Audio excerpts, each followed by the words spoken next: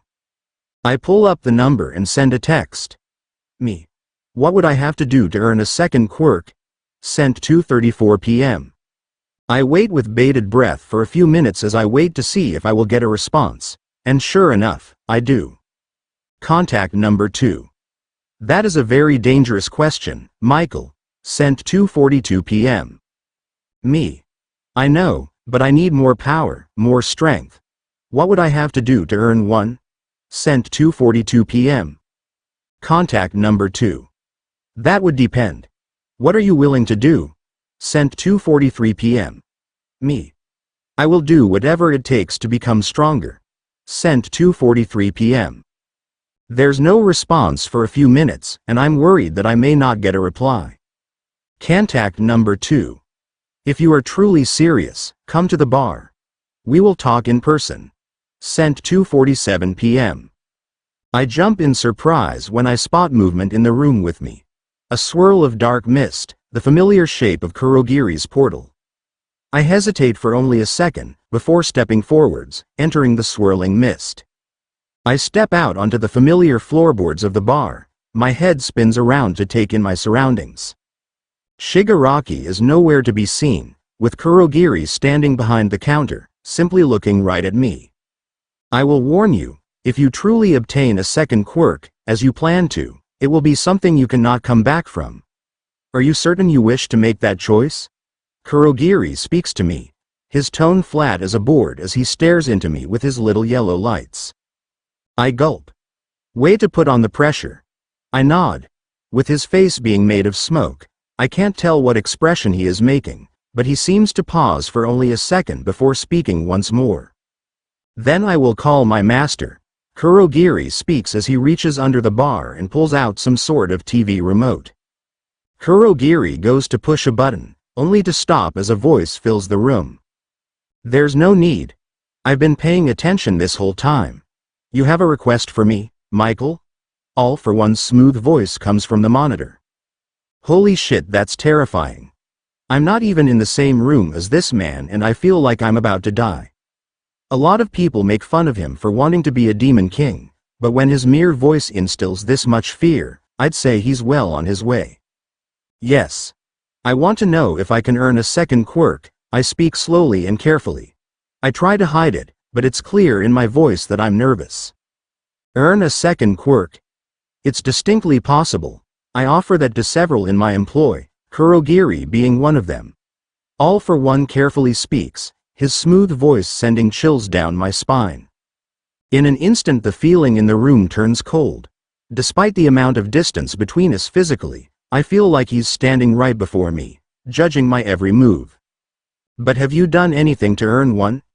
It's a privilege I reserve for a select few. After all for One finishes. His tone doesn't change, but I can feel it in my bones, the underlying threat of violence. Despite feeling the weight of my sins on my back, I press on. I know, sir. I haven't done anything yet, but I'm willing to try and earn one. I speak clearly, terror radiating off my tongue. I need to be stronger. I need to be able to pull my weight, and I can't do that as I am now. So I'm willing to do whatever it takes to earn one, I speak. If something happens, some manner of event that can't be foreseen, and the time comes that I have to do something to ensure the league continues, that I get home, I won't be strong enough. So this has to work. All for One is silent for only a moment, but that moment feels like an eternity. Whatever it takes, even if those tasks are less than savory for a want-to-be hero. Such as you? He speaks, a hint of something in his voice. Curiosity? Amusement? I can't say. For sure, but it's even more terrifying than before.